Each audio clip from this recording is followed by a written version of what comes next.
So, Jace, you're doing something new now. Well, first of all, I do want to tell you, of course, before you are in a meeting like this, you try to speak with the folks you're going to speak with. So I gave you a call to talk to you about what you were doing and learning, and you were in an interesting place. Yeah, I had to apologize multiple times because of the wind, but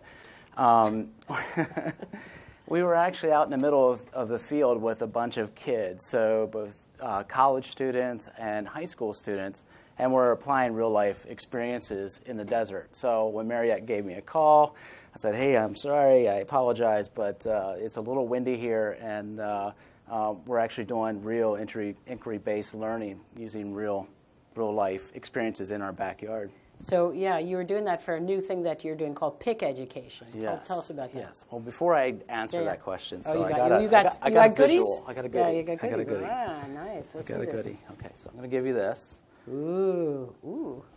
So Oh, you check this thing out. I don't know how well you can see back there. All right, you talk and I'll demo. Yeah. Do you know what this is? Well, I can guess. It looks right. like something that goes here Exactly. in a fish's mouth. Exactly. So this is a 20 million year old shark tooth, and you hold on to it because TSA does not like it when it goes so to TSA security. doesn't like when you bring sharp objects in the shape of million-year-old fossil shark teeth. The funny thing is when What's wrong with those when you people? take coprolite, you bring it to coprolites. coprolites. Does everybody know what that is? Like fossil poop. Dinosaur fossil. TSA loves those. So Number twos, yeah. yeah, number twos. Well. So anyhow, the reason why I gave you that is very much about that Pic Education Process, and that is, that's something that I found. I found this while diving blackwater swamps in the Atlantic coastal plain. So it's really applying that real-life experience with a researcher, with a scientist, and getting kids involved with the actual thing, the actual data. What is this, and how they can figure out what that is, and how they can be a part of that. So you're welcome to put that in your pocket. You know what's awesome? Take it home with you. It's still a little sharp on the side. Yeah. So it's a really interesting model, and it's very progressive. We found in Texas, especially in West Texas, traditional teaching just doesn't work with our kids. Our kids really want to get their hands dirty. They want to learn. They want to be a part of society. They want ownership in their education. It's absolutely crucial. So what we did is we created this model, Pic Education, and we keep pumping real data into that. So real life questions, problem solving. In doing so, we partnered with amazing universities, UPenn, working with behavioral neuroscience, the Howard Hughes Medical Institute, where high school kids are actually tracing neurons using the same software as postdocs are using in a institute setting. We correlate that with curriculum. So we marry that. Instead of having a curriculum and then you're trying to look for something to work with the curriculum, we're introducing a problem and wrapping the curriculum around that problem. Students become an extension of the university. They can see a future. They can see a pathway, and it's really exciting because when a kid is going through and mapping 7,200 slices, electron microscopy slices, and they're mapping these neurons, and you watch them learn what a synapse is using the real data. They're learning molecular biology, doing the biology, and it's absolutely amazing.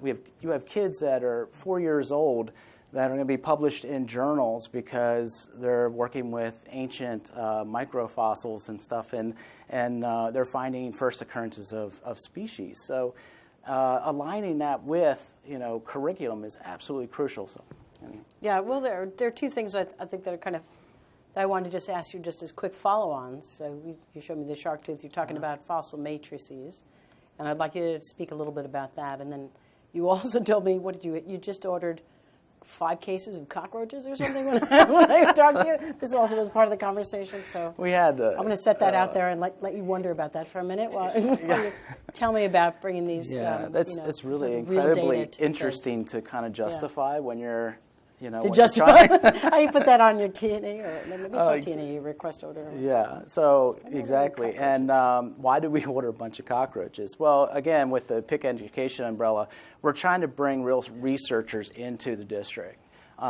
really work with our kids. And November 3rd, we're going to have another researcher. His name is Greg Gage. He's a TED speaker. He's an amazing TED Talk if you look him up. And Greg is going to come down, and he's going to bring do-it-yourself neuroscience to our kids. And it's pretty cool because he brings, we're going to have all these cockroaches and stuff, but kids are actually going to do electrophysiology. And then we can marry that with different areas of curriculum. We can have, you want to learn about the physics or sound waves or biology, because now you're working with something that's really biological. How does that work with the curriculum? Each one of these things that we push through Pic Education, we bring all the teachers together. We bring the students together. They think about the problem together. Then they can break those pieces apart and align that with core teaching standards. So, Greg, another great success story with him is he was so intrigued with this idea, because not only are we working with our kids, we're partnering with universities and colleges on the same problem. So the universities are actually, we have a local college that's going to do Greg Gage's work as well. Now we have that mentorship. Now we have kids in middle school, high school, working with undergraduates, solving for the same problems, coming up with their own hypothesis. They're working with these cockroaches and doing electrophysiologies, but there's a lot of different questions that they can ask, and they can learn together. And then younger students can see a pathway. So super excited about that. And, so Greg's kits and so on, if people are interested in them, are called Backyard Brains. Yeah, thank you for it. Yeah, so if you look up Backyard Brains, it's absolutely fantastic. Yeah. So we just took on a partnership with him and his companies in Ann Arbor, Michigan.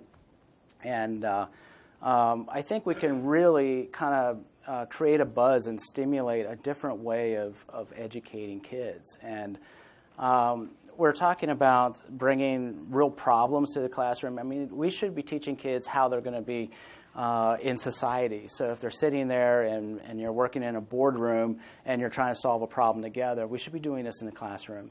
The other really cool thing that we're doing is in shared learning environments. So it's not the traditional learning environment. We want to have open spaces, spaces where they can feel comfortable and work together. So there's a lot of different pieces of Pic Education, and we launched this a few months ago, actually in the summer, so it's progressively taken on and getting some traction, and people are excited. So I'm going to let everybody ask you a question, but or maybe one or two if you're all good. But one thing I wanted to ask you about was this one. So this is right, shark tooth, or you'll tell me the real one. It is the real name of it. Megalodon. Yeah. Megalodon. Thank you, Megalodon tooth, and. You talked about kids doing work and discovering things. What is that actually like? So I'm a kid. I come, into work in one of these learning settings. What am I getting to do? Well, they get to figure it out for themselves. Right. So tell me, it doesn't come like this. How does it come? Where the kids are when you put the kid onto it, like what does the kid see and what do they do? So you're probably driving to something called Shark Finder, right? Yes. So that's probably one, right? Yeah. Yep. So that's a citizen science model. So a way for kids to actually contribute to real life questions through citizen science. And we have young kids sorting through matrix, and they're looking at 19 million year old fossil matrix that was pulled from a poorly characterized formation. So they're exploring and they're discovering for the very first time. They see and touch for the very first time. So we have kids as young as. Right now we're at fifth grade levels, but through the citizen science model, we had kids as young as 2.5 actually working on this. So I just love this idea. Why I wanted him to make it clear to you is because you're giving them soil and other materials. Yes. That's what we mean by the fossil matrix, and they can look through it and see what's in it for and themselves. Right, and characterize it. We have the University of Maryland that's actually processing this material. So. Again, we tie it into a university, and the university is Skyping in and seeing what the kids are finding, and it's just remarkable. And to be 4 years old and published in a journal is pretty pretty amazing. Pretty so. awesome. It was nice talking to you.